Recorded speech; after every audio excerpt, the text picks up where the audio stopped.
Buenas noches, muchas gracias por acompañarnos una vez más en el espacio La Economía de Nicaragua en 10 minutos, que se transmite todos los martes a las 7 de la noche por 100% Noticias y mis redes sociales. En las semanas recientes, tanto en las redes sociales como distintos medios de comunicación, me han preguntado sobre el desempeño económico en el 2022 y las perspectivas para el 2023. En los pocos minutos de que disponemos, vamos a tratar de presentar un pantallazo. Lo primero es que este es uno de los ejes de la propaganda de la dictadura. Presentan estadísticas y pregonan una supuesta bonanza económica, que la economía va para arriba, que el bienestar va para arriba. Al igual que las patrañas políticas, esta es otra de las patrañas del tamaño de una montaña. ¿Cuál es el problema? Que como aquí es una cuestión de números, no en todos los casos hay las personas que se dediquen como para desnudar las patrañas de la dictadura. Y vamos al punto. Uno de los temas que más enarbolan es el crecimiento económico y afirman que en el 2022 el desempeño se expresa en un crecimiento del 4%. Hablan de las reservas internacionales, que son reservas récord. Hablan del déficit fiscal, que está en equilibrio, etc. El primer problema es que la gente no come estadísticas. La gente come arroz, frijoles, queso y tortilla, los que pueden comerlo en los 3 tiempos.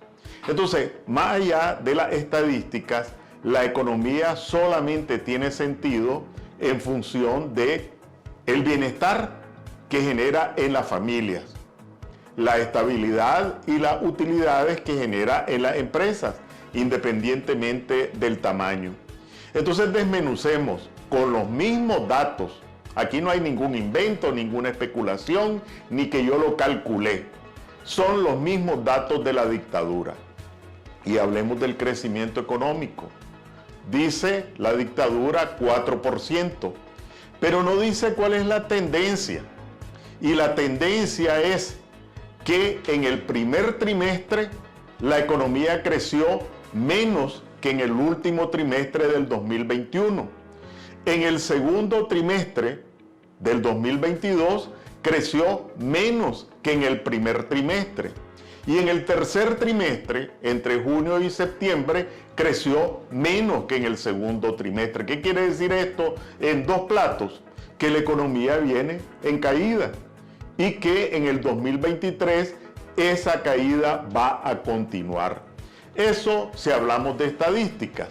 Sigamos hablando de estadísticas. La otra cosa que no dice la dictadura es de dónde viene ese crecimiento económico estadístico. Y los mismos datos, ahí escondidos, revelan que ese crecimiento primordialmente viene, uno, de las exportaciones, es decir, de lo que vendemos al exterior. Pero ¿qué resulta?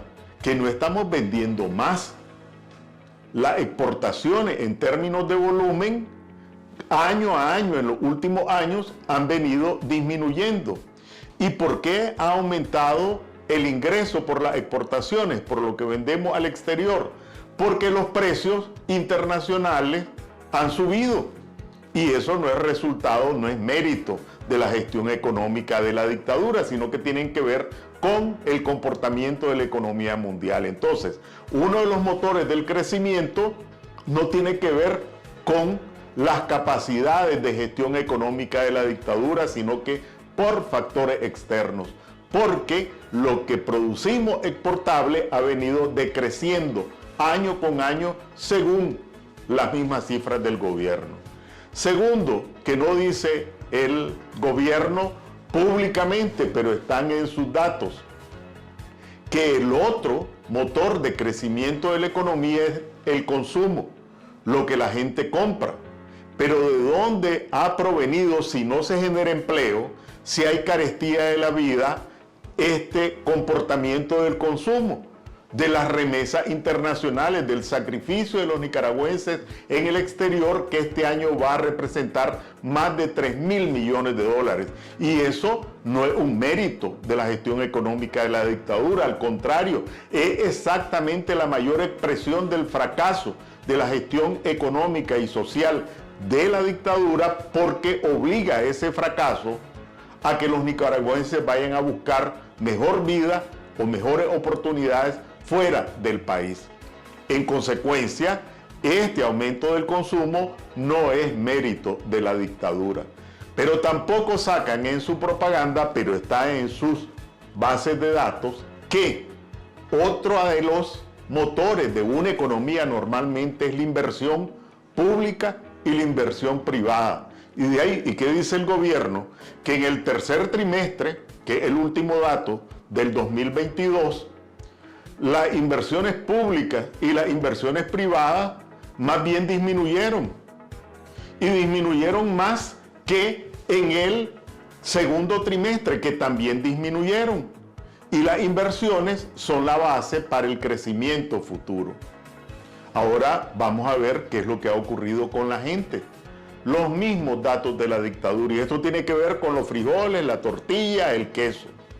De acuerdo con los datos del gobierno, entre noviembre del 2021 y noviembre del 2022, que son los últimos datos disponibles, el costo de la comida creció en 21%. ¿Qué significa esto? Que si una familia gastaba 1.000 córdobas en comida para comprar los mismos frijoles, la misma tortilla, el mismo queso, ahora necesita 1.200. Si gastaba en comida 10.000 córdobas, ahora solo para la comida, para seguir comiendo lo mismo, necesita 12.000 córdobas. Pero ¿qué es lo que ha ocurrido con los salarios? Y de ahí el Banco Central dice que más bien los salarios de los que tienen la suerte de tener un empleo estable, más bien han disminuido en más del 10%. Es como que si se lo hayan sacado de la bolsa. Entonces, ¿de qué sirven las reservas internacionales si la gente no está percibiendo mejores salarios? Pero tampoco ha mejorado el empleo. Normalmente, si hay dinamismo económico, si hay actividad económica, las empresas contratan más trabajadores. ¿Y qué es lo que ha ocurrido? Que el mismo gobierno dice que al comenzar el año 2022, en enero, la tasa, el porcentaje de actividad laboral fue mayor que en el mes de noviembre. Entonces, ¿qué economía es esa que en lugar de generar empleo por un supuesto dinamismo económico, lo que genera es inactividad económica? Finalmente, ¿quiénes son los ganadores? Porque si ellos dicen que hay crecimiento económico, ¿quiénes ganan? Solo vamos a mencionar uno: los banqueros. 125 millones de dólares se van a llevar solo en utilidades en el 2022. Una tasa de crecimiento de sus utilidades del 25% en relación al 2021. ¿Y de dónde salen esas utilidades? De los que tienen tarjetas de crédito, de los que deben la casita que compraron a crédito, de las empresas que trabajan con crédito, porque también lo sacan de los bolsillos de los empresarios. Entonces aquí la gente no come estadísticas. Estas estadísticas no se traducen en más frijoles, sino que en menos frijoles. No se traducen en más empleo, sino que en menos empleo. No se traducen en mejores salarios, sino que en peores salarios. Y se traducen sobre todo en la tragedia de los centenares de miles de nicaragüenses que han tenido que abandonar el país a lo largo del 2022, afrontando todo tipo de riesgos para buscar alguna oportunidad de mejorar su condición de vida. Ya no nos alcanzó a hablar de las perspectivas del 2023. Lo dejamos para la próxima. Por ahora, que tengan buenas noches y nos vemos el próximo martes.